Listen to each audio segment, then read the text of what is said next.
Hello and welcome to Tarot in 10, the mini lesson on tarot every Tuesday. I'm Tamara DeGaia. My specialties and passions are herbalism, tarot, and more. And you can find out more about what I have to offer, classes and groups, on my website at tamaradegaia.com. Where today we're talking about tarot storytelling. And by this, I don't mean, how do you write a novel using the tarot?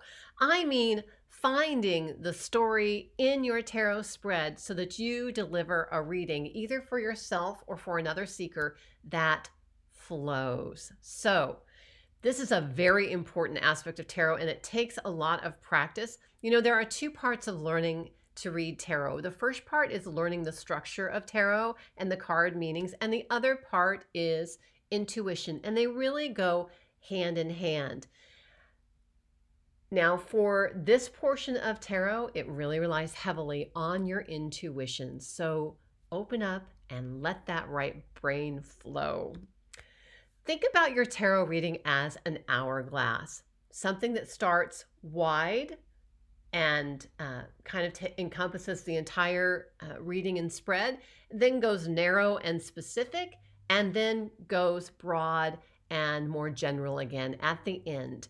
And so, for example, when you are starting a reading, you lay out the spread of tarot cards, I always like to suggest that you let your gaze soften as if, do you ever do those 3D images where you have to kind of let your gaze completely soften and then suddenly that 3D image pops out, right?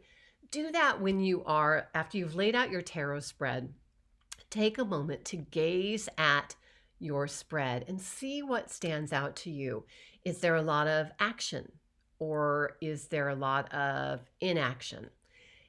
Are the cards primarily upright or are they reversed? If they're reversed, there is a stagnancy of the energy around this topic, this theme, this question being asked. Are there a lot of masculine cards or are there more feminine cards? Are a lot of court cards or pentacles, or one suit predominates that predominates over the others? Is there more majors than there are minors? Take a look at the spread as a whole and see what stands out to you. And begin there and just start talking. What do you see? What do you see that stands out to you? And then go narrow, more specific. Where do you feel drawn to start this reading? There is no rule that says that you have to start at card number 1 to do a tarot reading. You don't. Start where you feel pulled and begin there, and specifically look at that card and see what it has to say to you. Start just talking about, what is the card? No, what's the name of the card? What's on the card? What do you see in the card? And then go from there. So broad the whole spread, narrow card by card, and then broad again, so that at the end you wrap everything up. You make sure that you have answered the question at hand and you have given the seeker, whether it's yourself or another person, something proactive that they can do. Empower your seeker, whether it be yourself or someone else, with an action that they can do to shift the energy around this topic that they are getting a reading about. All right, that's one way to bring story into it. Let me show you specifically how that works. So first thing, you can find a story in the movement of the tarot cards. When you look at the images of the tarot cards, here we have the Knight of Wands. He is fire of fire. He is powerfully moving forward in the direction of the left, right? What's he moving towards? Well, here he's moving towards the 3 of Swords. So here we have someone who is moving towards some kind of obstacle, basically, some kind of a growth opportunity that may cause some intellectual pain. Maybe he submitted a project at work and he's waiting to get it back. Well, we can tell him with this reading, it looks like you may not be getting the feedback that you had hoped for. You might be getting some criticism and maybe unexpected here, but just prepare yourself for that. Here he is writing towards the Devil card. Now, without any context of other cards to balance out this reading, I'm going to say with these two cards, boy, the first thing that I would say is relapse. All right.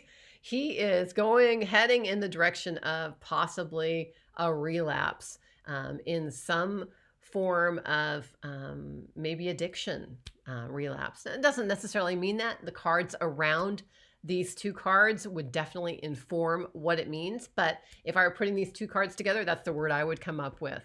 Here we have the story in movement where we've got justice over here on the left, and the Knight of Pentacles facing away from justice and going towards the Four of Pentacles. So to me, this tells the story, again, without other cards in the spread. If this is my whole spread, it's telling me a story where someone is taking the prudent, safe route.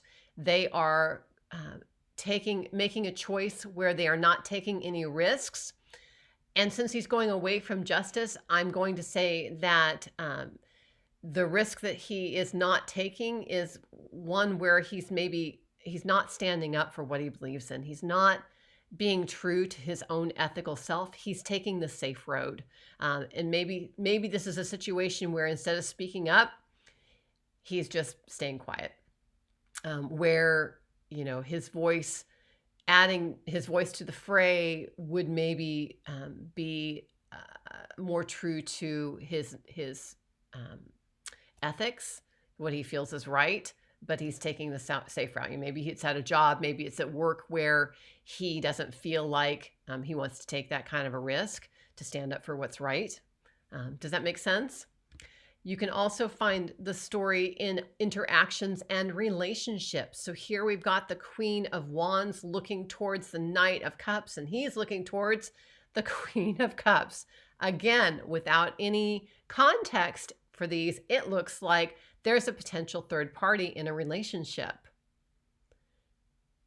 And so right there, you start laying out your cards and practicing. What do you see going on here? What does the story look like to you? And again, try and get out of your left brain, that logical brain, and get more into your creative side. The way that you can really practice this is by practicing. Lay out 3 cards, lay out 2 cards, and see, what do you see? What does it seem like is going on for you? Here's another story between the interactions and a relationship. Here we've got the Queen of Wands looking at this 7 of Swords, and he is looking away from her. So just looking at this, it looks like,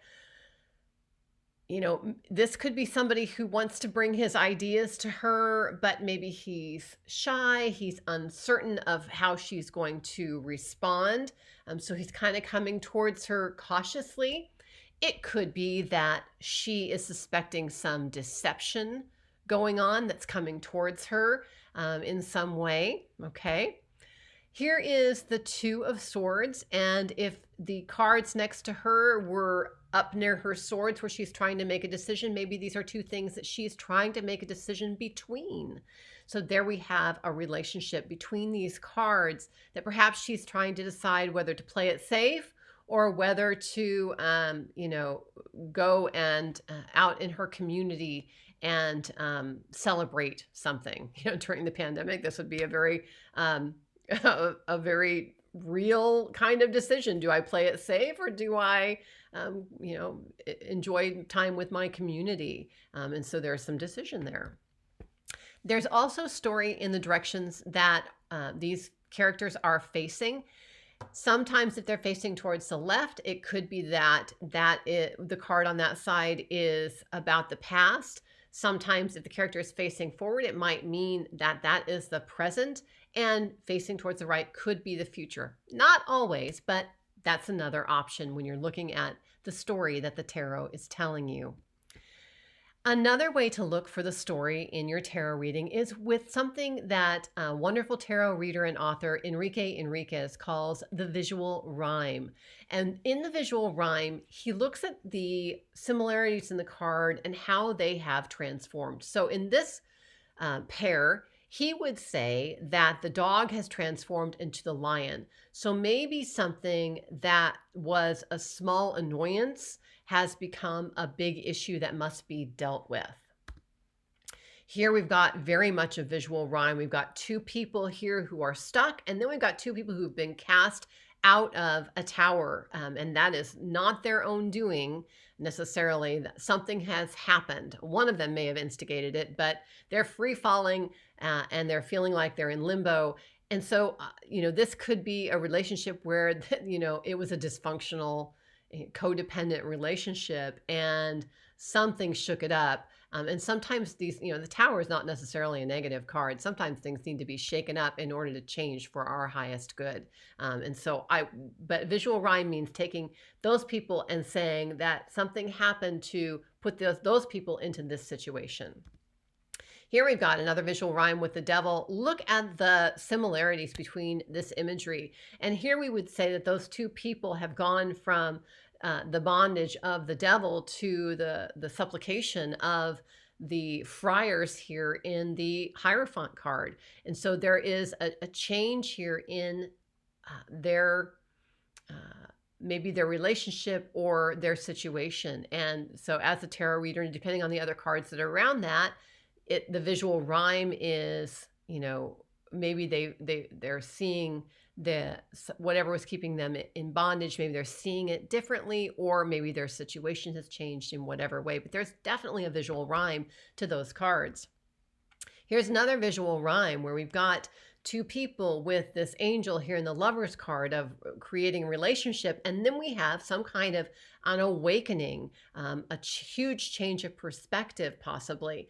And so maybe this relationship is going to create an awakening for both of the people in the relationship. Here's another visual rhyme for a couple of tarot cards where we've got this safety of this courtyard that's being guarded by a guard over there on the left of that Six of Cups card. We've got two young people in this very safe environment. You notice the mitten on the girl, which can maybe denote protection and safety. They've got flowers blooming, and then here those two same characters are, and there is some kind of desolation. There's some kind of 5 is a very much an instability card. And so that stability, which 6s are very stable, went to some kind of an instability. And so that's the visual rhyme. The best way to learn tarot is with other people who love tarot, and that's why we have Tarot Together Explorers Club. We invite you to join us. We do Zoom practice groups 4 times a month. We do tarot lessons. I send out every week what we call the Wayfinder Gazette, and we'd love to have you join us. The first month is completely free. You can find out more at tarottogether.com. I hope this was helpful. May all your life be luminous.